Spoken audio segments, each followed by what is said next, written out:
Dahil yung record na yan ay lalabas. Meron po, napatunayan po na tumanggap na 25 million pesos mula sa isang local candidate. Ang problema, tumanggap din mula sa kabilang kandidato. Alright, thank you everyone! Kapihan! Dito sa Kamuning, thank you so much for inviting me. Thank you so much for inviting me, Mr. Greco Bilgueta. Napakagwapo mo talaga in person. Yeah, buddy! At si Big Boy, Butch Malagika, sir! The Greek God. Ang gwapo-gwapo nila, sir. Maraming salamat po sa pag-invite kay Attorney Harold Respicio dito sa forum na ito upang pag-usapan ang mga pagkakamaling nangyari ngayong eleksyon na ito para hindi na maulit sa 2028. Latest po, umamin na po si Chairman George Garcia na nag-uusap nga pala talaga sila ng congressman na tumatakbo noon sa Bohol at sinabi niya kailangan mo ng 300 million pesos para manalo. Pero sabi ni Chairman George Garcia, na-misunderstood daw siya. Sir, hindi nga. Kasi kapag papakinggan mo, kailangan mo ng 300 million pesos para manalo. Parang extortion ano? Parang nagsasuggest, nabayaran mo na lang ako ng 300 million pesos para manalo ka ngayong eleksyon. Dayain na lang natin ngayong eleksyon. Pero misunderstood daw si Chairman. Ang ibig sabihin daw niya, yun daw ang magagastos mo sa eleksyon na ito para manalo. Pero sir, ang allowed na gastos lang ng isang congressman ay 3 pesos kada botante. At 300,000 lang ang botante doon sa distrito niya. Ibig sabihin, ang gastos, 900,000 lang dapat. Bakit po sinabi 300 million? Sir, hindi nga. Sir, pagkatapos ng pag-file namin sa Supreme Court, marami pong lumalapit na report kay Attorney Harold Respicio na pareho po ang experience. At sir, ang problema ngayon, sinisigil na sir. Nasaan na? Yung ibinayad namin sa inyo, sabi, i-refund na lang daw. Pero daw ang problema, nabayaran na daw yung mga ibang commissioner. Abangan po ninyo, lalabas po yung recorded na video na iyan. Ang problema po, sabi, bawi na lang ako sa protest. Nag-protest ka naman eh. Kaya pala nagkabali-baliktaran na yung resulta ng eleksyon ngayon. May nanalo, nakasingil na yung nagbayad, pero babalik na rin sa huli para mabayaran din yung kabila. Wow! Mga taga-Comelec, ano ba naman yan, sirs? Ngayon po, pinag-uusapan po natin ang mga pagkakamaling nangyari ngayong eleksyon na ito. Kung titignan po natin itong context na ito, mga aligasyon na pangbabayad sa Comelec at dun sa obserba mismo dun sa ground na irregularity sa pagpapatakbo ng eleksyon, everything comes together. Ang una pong obserbasyon ay yung maling paggamit ng software. Ang sabi po ng batas, ang software na dapat tatakbo sa makina ay yun ang ma-audit.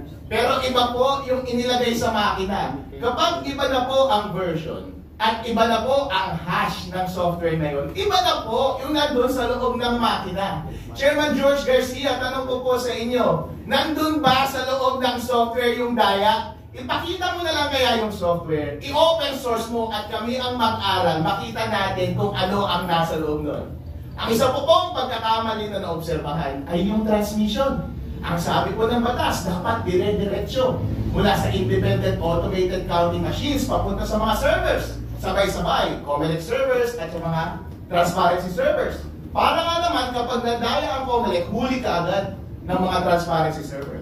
Pero inamin mismo ni Chairman George Garcia, kinoperate pala nila bago magpadala doon sa mga transparency server at pinapadala nila cumulative every 15 minutes. Anong ibig sabihin po nito? Na manipulate po yung data mula sa mga automated counting machines bago pumunta sa mga server. Labag po yan sa batas, illegal po yan. At yun po yung dahilan kaya pinapadisbar natin si Chairman George Garcia at mga commissioner. Yun po ang dahilan. Kaya nananawagan tayo sa National Bureau of Investigation para investigahan ang kanilang illegal na paggamit ng software, illegal na paggamit ng computer equipment na nag-interfere sa ating election process dahil yan po ay krimen.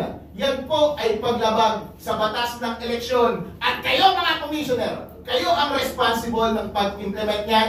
Dapat po kayong makulong.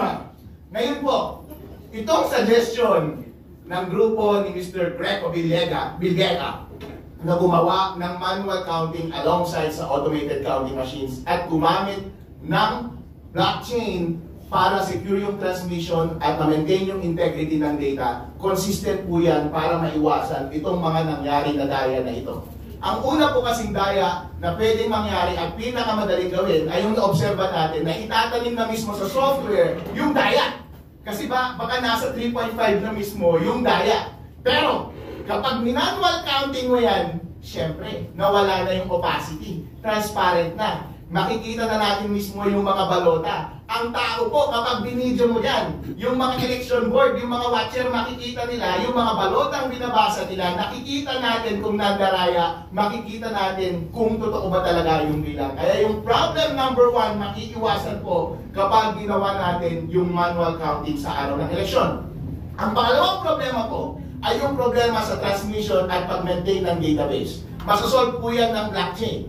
Kasi po ang solusyon ni Mr. Belgica ay diretso mula sa automated counting machine, diretso agad sa blockchain. Ang blockchain po kasi, wala pong isang entity na nagko-control yan. Distributed po yan. Yung software po niyan ay open source. Hindi mo pwedeng dayain yan at maraming mga servers na independent na nagme-maintain ng lahat ng database yan. Kaya kapag transmit mo mula sa automated counting machines papunta sa blockchain, walang kahit na sino mang gobyerno, organisasyon, o media o tao na pwedeng mandaya yan. Diretso ka agad, in real time, reflected ka agad, kita ng public kung saan yung source at kita ka agad yung resulta ng eleksyon. Kaya wala ka ng panahon para baguhin pa sa gitna yung data na ipinapadala ng automated counting machines. At kapag nasa blockchain na, hindi mo na rin mababago yung final results na nandoon. Kaya hindi mo na mababago yung data na nasa database. Inuulit ko po, in summary, ang problema po ngayong election na ito ay dahil hindi tayo sure kung may daya ba sa pagbilang nandun sa software.